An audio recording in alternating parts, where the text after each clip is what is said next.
KSRTCയിലെ തൊഴിലാളി വിരുദ്ധ നയങ്ങൾക്കെതിരെ transport democratic federation TDFിന്റെ നേതൃത്വത്തിൽ സെക്രട്ടേറിയറ്റിന് മുന്നിൽ രാപ്പകൽ സമരം ആരംഭിച്ചു.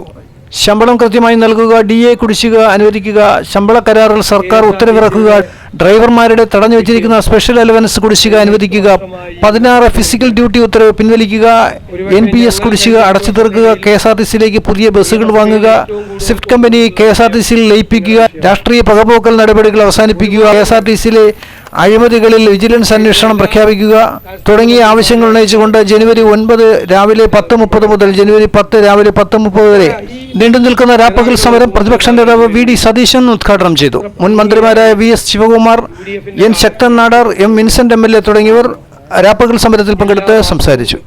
ശമ്പളം കൊടുത്ത് DA കൊടുത്തു ഇല്ലേ, ആവശ്യത്തിന് ബസ്സുകൾ വാങ്ങി, 5200 ഷെഡ്യൂൾ, 44,000-ഓളം അല്ലേ ജീവനക്കാരുണ്ട്. 47 വരെ വന്നു ഈ സമയത്ത് 47,000 ജീവനക്കാർ. ആ 47,000 ജീവനക്കാരുണ്ടായിരുന്നത് ഇപ്പൊ 22,000 ഉണ്ട്. ഷെഡ്യൂളുകൾ ഒരു 12,200 ഷെഡ്യൂളുകൾ ആകെ ചെയ്തത് എന്താണ്? സ്വിഫ്റ്റ് ഉണ്ടാക്കി. സ്വിഫ്റ്റ് ഉണ്ടാക്കിയത് തന്നെ KSRTCയെ പൂട്ടിക്കാൻ വേണ്ടിയിട്ടാണ്. കാരണം ഏറ്റവും നല്ല സർവീസുകൾ ആരെങ്കിലും ഇവര് എപ്പോഴും പബ്ലിക് സെക്ടറിനെ കുറിച്ച് പറയുന്ന ആളല്ലേ.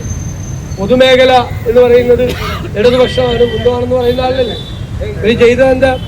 ഒരു പൊതുമേഖലാ സ്ഥാപനത്തെ സ്പ്ലിറ്റ് ചെയ്ത് ഇവരൊരു സ്വകാര്യ സ്ഥാപനം ഉണ്ടാക്കി. അവിടെ ജോലി സ്ഥിരതയുണ്ടോ? ഇല്ല. അപ്പൊ കോർപ്പറേറ്റുകൾ ചെയ്യുന്നത് പോലെ ജോലി സ്ഥിരതയില്ലാത്ത ഒരു സ്വകാര്യ കമ്പനി ഉണ്ടാക്കി. എന്നിട്ട് KSRTCയിലെ ഏറ്റവും നല്ല സർവീസുകളൊക്കെ അങ്ങോട്ട് കൊടുക്കും. അപ്പൊ ഇത് സ്വാഭാവിക മരണം KSRTCക്ക് വിധിച്ച തീരുമാനമാണ് യഥാർത്ഥത്തിൽ ഇവരുണ്ടാക്കിയത്. അപ്പൊ ഷെഡ്യൂളുകൾ ഗണ്യമായി കുറഞ്ഞു. നമ്മളെ കാലത്ത് ദേശസാൽകൃത റൂട്ടുകൾ നമ്മൾ സുപ്രീം കോടതി വരെ പോയി വാങ്ങിച്ചിട്ടുണ്ട്. ഇപ്പൊ ദേശസാൽകൃത റൂട്ടുകളിൽ പ്രൈവറ്റ് ബസ്സിന് ബസ്സില്ല എന്ന് പറഞ്ഞുകൊണ്ട് പെർമിറ്റ് കൊടുക്കുകയാണ്.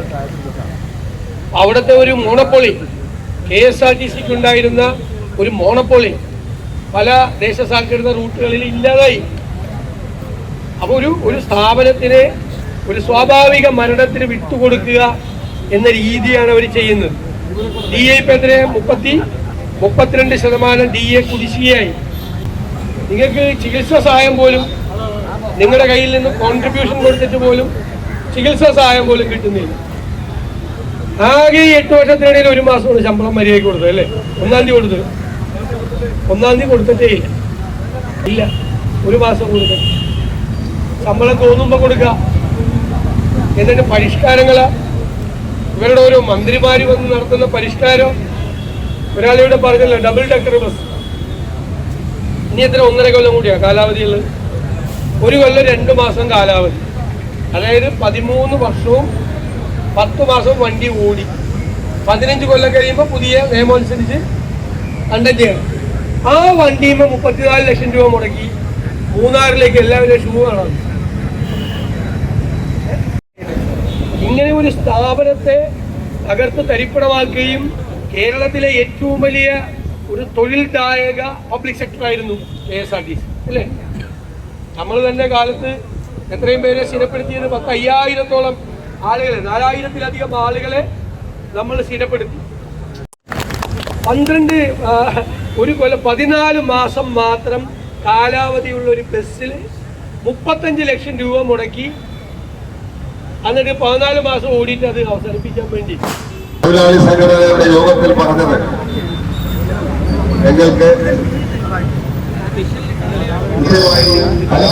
മുൻപായി ശമ്പളം നൽകും എന്ന് പറഞ്ഞു.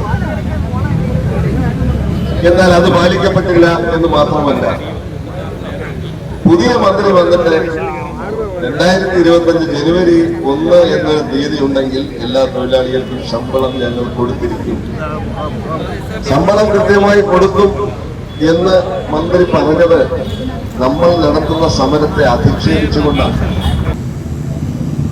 ഇവിടെ സൂചിപ്പിച്ചതുപോലെ 2005 ജനുവരി മുതൽ